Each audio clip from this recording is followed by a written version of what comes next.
Welcome to Geek Do-It-Yourself Mechanic. The purpose of this three-part video series is to discuss concepts that can help you properly test an automotive type sensor circuit. On automobiles, classically you're dealing with either sensor or actuator circuits. Again, this series is going to focus on the sensor side of those. From the home page, let us navigate to electronics. Knowledge, electronics.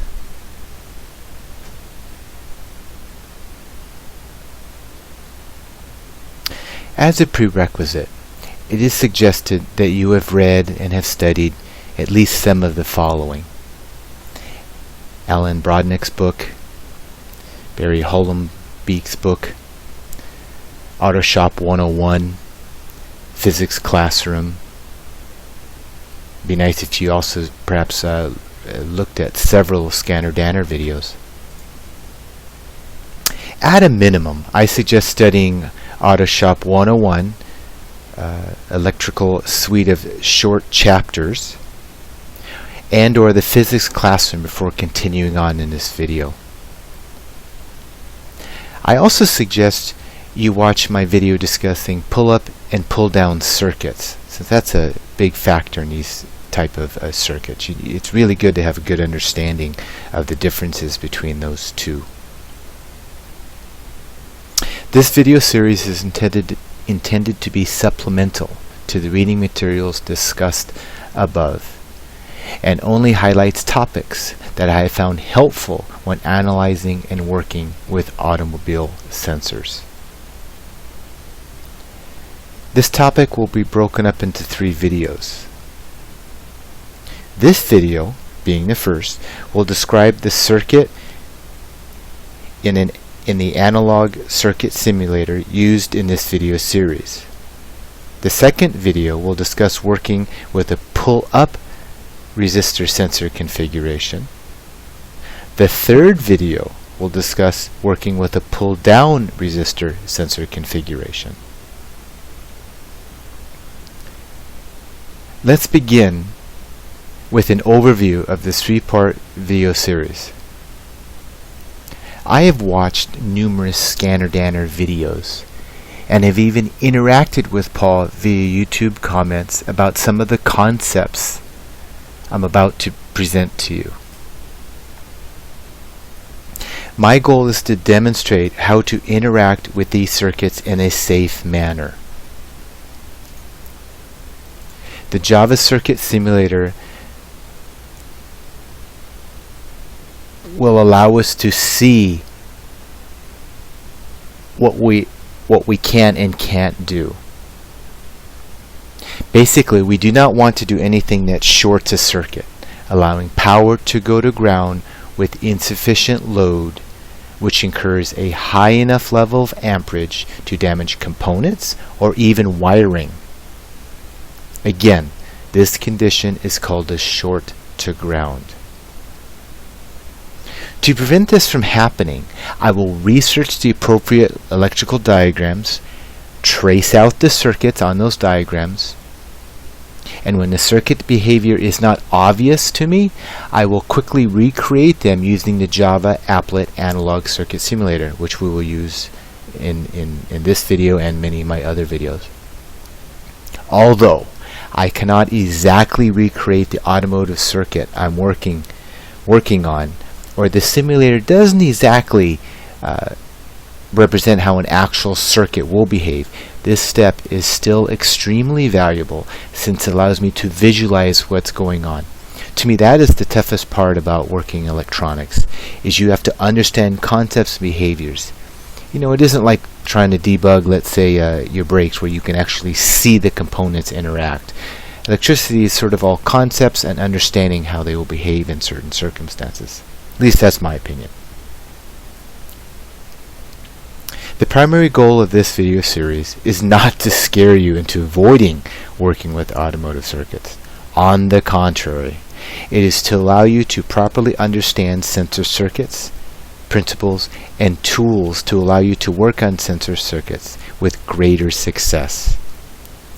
I feel, unless you're like Scanner Danner, who instructs, diagnoses, and constantly works on automotive circuits, you must have a great respect for electricity.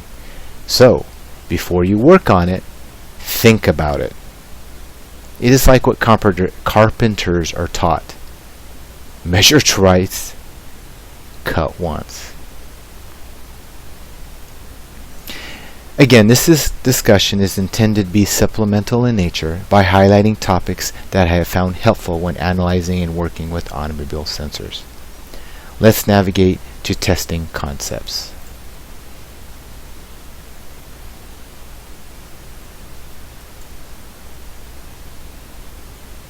This website leverages Paul Falstad's Java Applet Analog Circuit Simulator.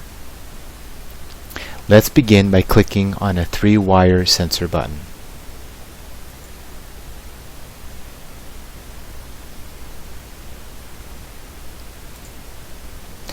Let me describe what is being depicted. This diagram has 4 areas to it: the PCM, 3-wire sensor, 2 test lights, and voltage trace of the PCM sensing circuit down here. Note, whenever you see a resistor with a value of 1 ohm,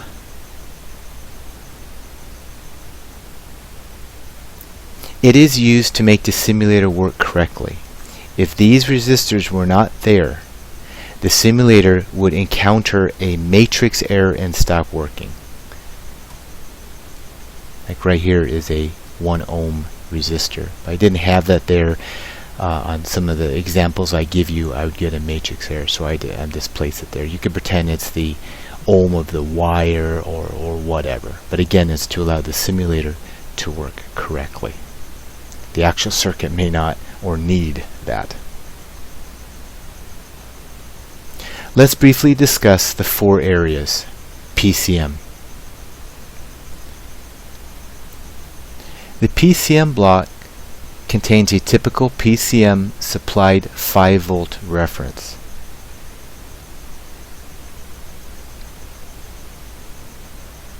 Input line and a ground line. Input line coming in and a ground line. The 5-volt reference circuit is used to supply a regulated 5 volts to nearly all sensors on the engine. If you notice, this circuit example has the ability to be set up in a pull-up or pull-down resistor configuration. That's right in here. This resistor could be put down here or up here. Of course, the actual circuit in your car will be either one of these configurations. If you aren't familiar with pull-up and pull-down circuit configurations, I suggest pausing this video and watch my pull-up, pull-down resistors video. You will notice a voltage sensing portion. It's right in here. This represents the analog to digital converter circuit that senses the voltage and converts it to a digital value that the PCM program can work with. Note, the voltage sensing circuit has essentially no current flow. From my research, to detect a voltage and convert it to a digital value, a number that the program can utilize, uses very, very little current. You'll see why that's necessary. It has to do with voltage drop. You should recall that from some of the other videos I've done and the other literature and resources I've provided. Again, no current flow, no voltage drop. 3-wire sensor, let's talk about that guy. In this case, this circuit models a sensor as a 3-wire sensor. 1, 2, 3. For example, if a sensor is a potentiometer, it would be wired like this. It requires a 5-volt reference, a ground, and a signal wire. An example of a popular 3-wire sensor is a throttle position sensor. 2 test lights down below here. I have 2 test lights ready to be used. One test light is connected to battery positive. Right here, this one. Battery positive. And the other is connected to battery negative, right here. Remember, in a car, the chassis is negative or ground. We will use these test lights to execute some of our tests. The 40 ohm resistor simulates a bulb as load. 40 ohm, 40 ohm. Voltage trace of the PCM sensing circuit. That's what's down here. The trace at the bottom is used to visually see what the PCM sense circuit is reading. It also displays what an oscope or a scope meter would display. Whereas a DVM would just give you one value, a scope meter or an oscope will let you do sweeping tests so you can see the voltage over time, not just as an instantaneous value. In addition, beyond the scope of this video, oscopes and scope meters read, scan, and display the value at a much higher rate. And for the tests we're doing, testing a potentiometer type of sensor, you really want some sort of meter, scope meter or oscope, so you can see it at a high rate of speed change. Now that the circuit has been described, let's discuss what type of tests we want to perform. Again, many times a throttle position sensor is implemented via potentiometer. It will typically be a 3-wire sensor. With that said, let's pretend there is some motivation that we want to test out our TPS circuit. Example, trouble code, hesitation, whatever. Being that we are not parts changers, we're going to run tests to verify the TPS's functionality and its circuit's integrity. This means we want to ensure the sensor's readings match specification and the sensor is able to communicate this information to the PCM.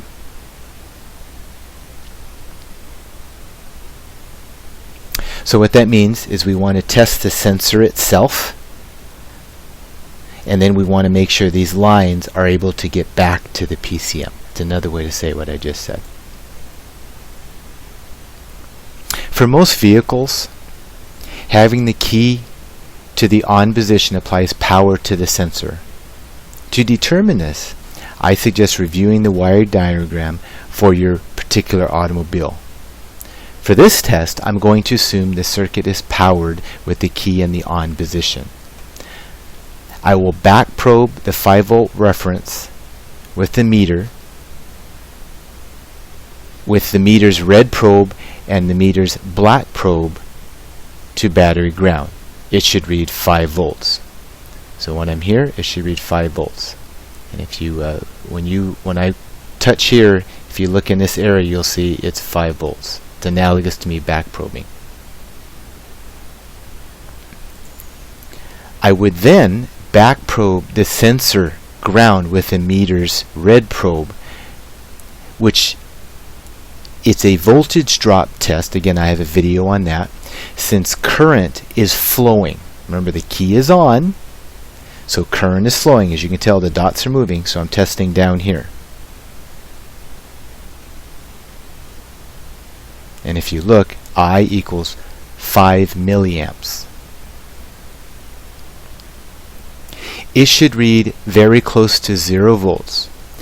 On sensor circuits, there should be no more than 100 millivolts displayed. If there is, there's an issue. Again, we're at 5 millivolts. We're fine. Again, if you're more than 100 millivolts, there's an issue. Next, I will back probe the sensor wire with the meter's red probe. While moving the throttle in a steady up and down motion, the voltage change on the meter in a corresponding smooth continuous fashion. There shouldn't be any sudden peaks or valleys.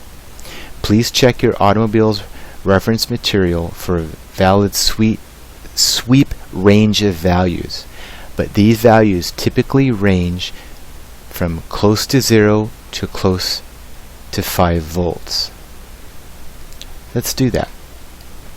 So I'm going to pretend I'm pushing on the gas pedal, which would move the throttle position, and we're going to watch how the meter behaves. So I'm going to move in a smooth motion, and corresponding, the voltage change should also be smooth. I'm going to simulate in just a moment what a sensor, if it has a bad spot, would look like. So as I'm going, you're going to see a jitter.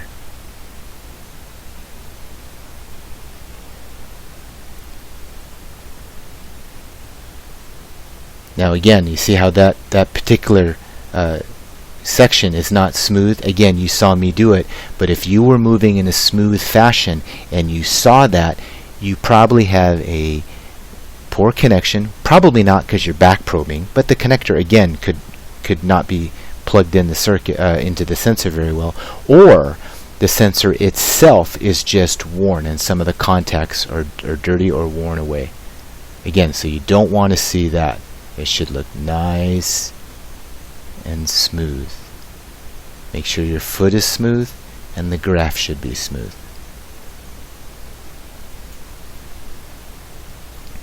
At this point, assuming all these tests pass, we can assume the sensor is behaving as it should. Again, we have verified 3-wire sensor, the sensor itself's behavior.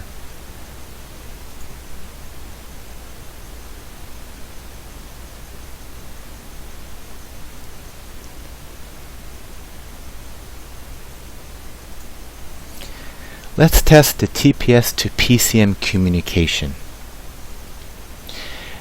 I would then utilize my scan tool and leverage manufacturer-specific PIDs by selecting the PID that displays the current TPS reading, which is most likely degrees representing throttle blade angle. While viewing the scan tool, I move the throttle appropriately. If linkages are used, I do it manually. If fly-by-wire is used, I use the accelerator pedal. And I ensure that the displayed value is changing appropriately. Remember, the scan tool won't show all the values your scope meter would.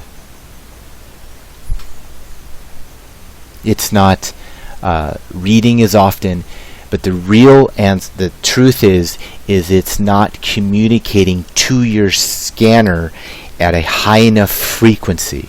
For all your computer scientists out there, the baud rate just isn't as high as the sampling rate of an O-scope. So again, for all the non-programmers, when you're speaking to a scanner, the scanner is communicating with the computer, but not at a super high frequency as a scope meter. I also ensure that the wide open throttle and fully open throttle values matches manufacturer's specification. In my humble opinion, if all the above tests pass, the TPS circuit and associated PCM sensing circuits all check out. So given all the valid things, you notice we tested the sensor was smooth. We then went to the PCM to make sure that the signal was going to it.